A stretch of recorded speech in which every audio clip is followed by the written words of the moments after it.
Sumayin niyo ang Panginoon. At sumayo rin. Ang mabuting balita ng ating Panginoon ayon kay San Mateo. Papuri sa iyo, Panginoon. Ganito ang pagkapanganak kay Jesucristo. Si Maria na kanyang ina at si Jose ay nakatakda ng pakasal. Ngunit bago sila nakasal, si Maria natagpuang nagdadalang tao. Ito ay sa pamamagitan ng Espiritu Santo. Isang taong matuwid itong si Jose na kanyang magiging asawa, ngunit ayaw niyang mapahiya si Maria. Kaya ipinasya niyang hiwalayan ito ng lihim. Samantalang iniisip ni Jose ito, nagpakita sa kanya sa panaginip ang isang anghel ng Panginoon. Sinabi nito sa kanya, Jose, anak ni David, huwag kang matakot na tuluyang pakasalan si Maria, sapagkat siya'y naglihi sa pamamagitan ng Espiritu Santo. Manganganak siya ng isang lalaki at ito'y papangalanan mong Jesus, sapagkat siya ang magliligtas sa kaniyang bayan sa kanilang mga kasalanan. Nangyari ang lahat ng ito upang matupad ang sinabi ng Panginoon sa pamamagitan ng propeta. Maglilihi ang isang dalaga at manganganak ng isang lalaki at tatawagin itong Emmanuel. Ang kahulugay, kasama natin ang Diyos. Nang magising si Jose, sinunod nga niya ang utos ng anghel ng Panginoon. Pinakasalan nga niya si Maria. Mga kapatid, ang mabuting balita po ng ating Panginoon. Pinupuri ka namin, Panginoong Jesucristo. Magandang gabi po sa inyong lahat. Narinig natin sa ating binasang ebanghelyo ngayong gabi ito ang para sa akin isang napakagandang description o paglalarawan kay San Jose. Ang sabi dito, si San Jose ay isang taong matuwid, pero may karugtong. Ngunit, ayaw niyang mapahiya si Maria. Pag nilayan po natin itong maikli pero makahulugang description o paglalarawan kay San Jose. Si San Jose bilang matuwid, a just man. Alam po ninyo, ang isang just man o isang taong matuwid ay taong sumusunod lagi sa utos. Inasmuch as para sa mga Hudyo, ang utos ng Diyos ay kalooban ng Diyos, daan ng kabanalan, daan ng kaligtasan. So anumang sinasabi ng kautusan at interpretasyon ng kautusan ngayon, dapat, by all means, sinusundan. Ito ngayon ang problema. Si Maria, nagdalang tao, hindi pa silang dalawa nagsasama. Take note, na hindi pa maliwanag kay San Jose ang lahat. Hindi pa siya nananaginip ng isang anghel at ina-explain sa kanya ang lahat. Ang maliwanag sa kanya, nagkasala si Maria. At kung pairalin niya ang kanyang pagiging matuwid, ang nagkasala ay dapat parusahan. That's it. So yun ngayon ang kanyang dilema. Alam po ninyo, ang mga Pariseo rin, just men. Sila'y sumusunod din sa mga kautusan. Napaka-stricto pa nga nila. And nothing is wrong with that. Kaya lang, ang ayaw ng Panginoon sa kanila, sa pagiging stricto nila, ang tao ay napapabayaan na nila. So much so, na ang mas minamahalaga nila ay ang batas, hindi ang tao. Ano ang sabi ng Panginoon? Ang batas ay nilikha para sa tao and not the other way around. Tama lang na maging matuwid, pero dapat meron ding konsiderasyon, meron ding pangunawa, meron ding pagmamalasakit. Hindi ko alam kung natatandaan ninyo yung isang eksena, kasi perfect example ito ng ayaw ni Kristo sa mga Pariseo. Araw ng pamamahinga, which means bawal ang magtrabaho. Anong nakita ng mga Pariseo? Ang mga disipulo ni Kristo, pumipitas ng butil ng trigo. Bakit? Tom Jones, gutom. Araw ng pamamahinga, hindi ka dapat pumipitas, hindi ka dapat kumakain. Yun ang mentalidad ng isang Pariseo. Kasi nga araw ng pamamahinga. Para kay Kristo, tama, araw ng pamamahinga, pero gutom eh. Ano bang mas mahalaga? Yung batas na napakaliit lang na po pwede namang ipagpaliban o event kung pwede lang, kahit kaunti lang, para makatugon sa kanilang pangangailangan o yung kanilang pangangailangan na kinakailangan ang kanilang sikmura ay magkaroon ng laman. Yun ang ayaw ni Kristo sa mga Pariseo, ang pagiging inconsiderate ng mga ito. Natatandaan ko dati, meron akong kaklase sa seminaryo. Gutom na gutom daw siya. Ito yung kwento niya pero totoong nangyari. So, ang ginawa daw niya, wala siyang makakain. Alam niya na sa priest room, kasi dati po, hanggang ngayon naman, mayroong priest room. May kanya-kanyang room sa mga pare, pero mayroong common room. Doon sila nagmi-meeting, doon din sila kumakain. Kaya nandun ang mga masasarap at maraming pagkain. Yun nga lamang, hindi kami po pwedeng pumunta doon. Off limits yun. Hating gabi pa, nakala. Ang ginawa doon niya at ng kanyang kasama, yung pang-load, yung card dati, di ba, yung load nasa card dati, ni-scratch mo gano'n. Yun ang gamit nila. Ang ginawa nila in-slide na gano'n sa pintuan. Nabuksan!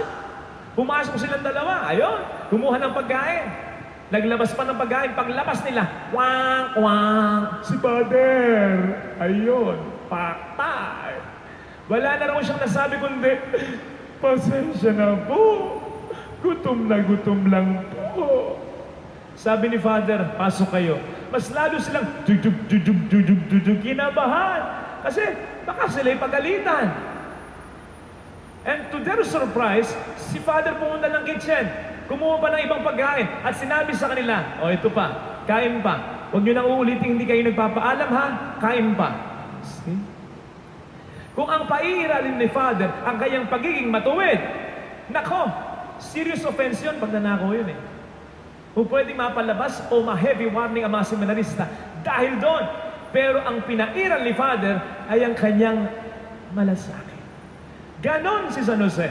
Kung paiiralin niya ay ang kanyang pagiging matuwid, si Maria, paktay na yan, parurusahan na yan. Pero nandun ang pangunawa, nandun ang hindi pagiging judgmental, nandun ang malasakit. Kaya nga napaka-meaningful para sa akin nung salitang ngunit. Ano ang sabi? Si San Jose ay isang taong matuwid. Ngunit! You see? Para sa akin, yung word ng ngunit na yan speaks more about Saint Joseph. Hindi lang siya taong matuwid, siya rin ay isang taong mabait. At yan ang challenge para sa ating lahat. Tama na tayo maging matuwid. Pero, huwag natin kakalimutan maging mabait. Kasi may mga pagkakataon sa pagnanais natin na sumunod, maging matuwid, nakakalimutan na natin ang maging mabait. Yung nanay ko, nandiyan, nagkwento sa akin minsan. Siguro nasa simbahan siya na hindi siya kilala. Yung pare, consecration. Di ba pag consecration? Yung consecration yung binabless ng pare yung ostia at tinapay. Ostia, tinapay, ganun lang pala. At alak. Yung ama, sa pamamagitan ng iyong espiritu, pakabanalin mo, kleng, kleng, kleng, kleng, kleng, kleng, kleng. Alam niyo na yan. Yung nakaluhod kayo. Dapat talaga nakaluhod yon. Eh si mama yata, hindi maluhod. Aba ang pari daw ay huminta at ayaw tumuloy ng pagsasalita. Nakita lamang niya yung iba nakatingin sa kanya at pinaluhod siya. Nang lumuhod siya, si Father nagpatuloy na. Hindi ako kumikibo.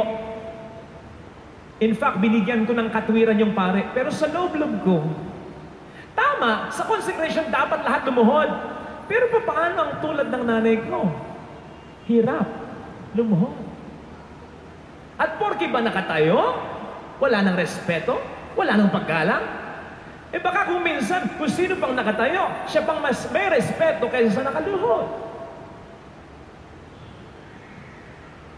Isa pa, sana kung magtatama, bago magsimula ang misa, hindi yung kalagitnaan hihinto ka ng isang tao ay parang mapapahiya. Dapat lagi natin ding isipin na hindi lahat kasing level natin.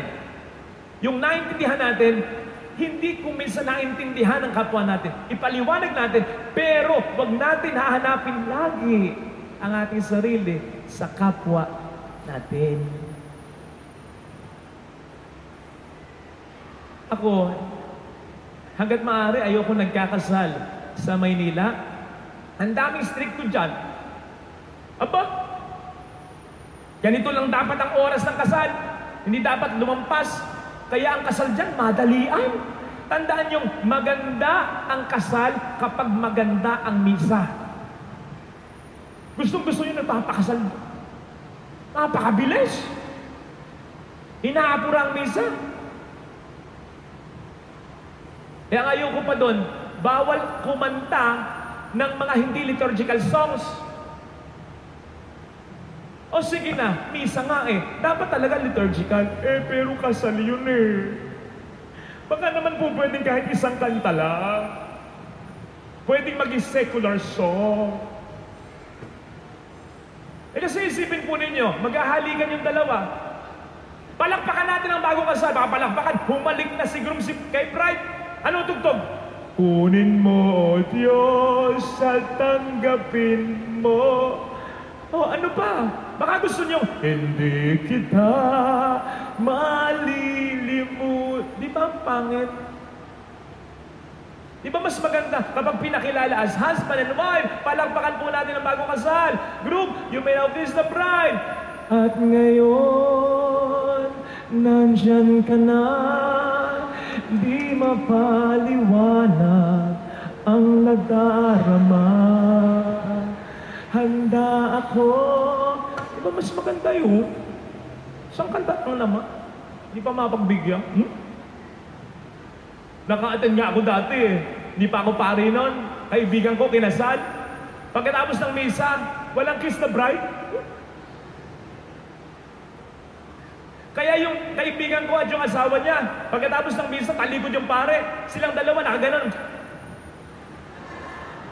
Halik na ba? Di pa ba? Naintindihan ko yung pare kasi kahit saan mo naman tingnan sa liturhiya, wala talagang nagsasabing kiss the bride. Walang nagsasabi doon, pagkatapos ng misa, sabihin mo sa groom, atak na. Wala talaga. Kaya sa akin lang, di ba pwedeng kiss the bride? Wala talaga.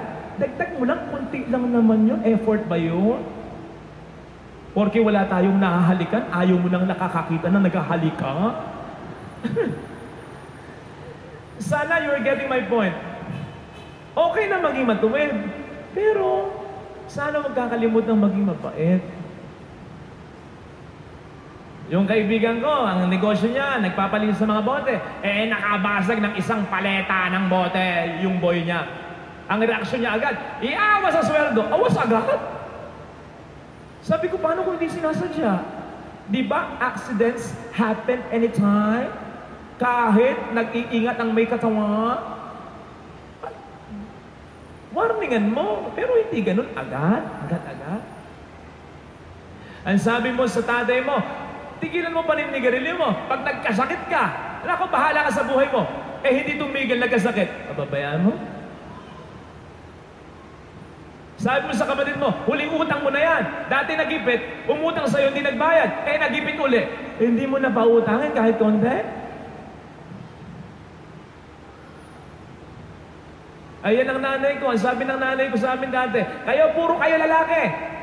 Huwag kayong mag-aasawa nang hindi pa kayo tapos, nang wala pa kayong trabaho, nang hindi pa kayo stable. Mama, tinatandaan ko po yun. Kung hindi, pababayaan ko kayo. May mga anak siya, nag-asawa, hindi pa stable. Pinabayaan ba niya? Hindi. Mga kapatid, meron tayong mga sarili-sariling batas. Hindi lang sa simbahan, hindi lang sa pamahalaan. Okay yan, okay yan. Sundin yan, sundin yan. Pero kapag nagkasubuan na, at mamimili ka, ano ba ang talagang mas mahalaga? Kapatid, huwag sanang tabunan ng kautusan ang kagandahan ng iyong kalooban. Nanay ka pa rin, tatay ka pa rin, anak ka pa rin, kapatid ka pa rin, kapwa-tao ka pa rin. Tandaan natin na sa lahat ng batas, ano ang sabi ng Panginoon? Ang pinakamahalagang batas ay ang batas ng pagmamahal. Huwag nating kakalimutan, yan ang pinakadiwa ng Kapaskuhan. Si Kristo Diyos, o hindi ba't parang unwritten rule? Ang Diyos dapat nasa langit lang. Dapat dyan ka lang di ba? Diyos ka, dapat dyan ka lang. Di ba parang unwritten rule yon? Anong ginawa ng Diyos? Binend yung rule. Baka nga, binrake pa yung rule. Nagkataong tao, nanahan sa atin para iligtas tayo. Batas ng pagmamahal ang pinairal ng Diyos. Sana maging ganito rin tayo sa isa't isa. Napakabuti ng Diyos sapagkat kung ang paiiralin niya ay ang kanyang pagiging makatarungan, ang kanyang pagiging matuwid, wasak na tayong lahat. And talas kaya natin magkasala. Pero ang mas pinairal ng Panginoon, kaakibat ng kanyang pagiging matuwid, ay ang kanyang pagiging napaka-mait. Kaya napakaswerte natin Pero mas madadagdagan ang pagiging maswerte natin kung meron tayong mahal sa buhay na ganito. Na tama, iaayos tayo, pero pag nagkamali tayo, sasaluhin tayo, tatanggapin pa rin tayo, mamahalin pa rin tayo. Yun ang isa sa diwa, pinakadiwa ng Pasko. Maging matuwid, pero kapatid, huwag mong kakalimutan, maging mabait. Amen. Magsitayo tayo. Sumasampalataya ako sa Diyos sa makapangyarihan sa lahat, na may gawa ng langit at lupa. Sumasampalataya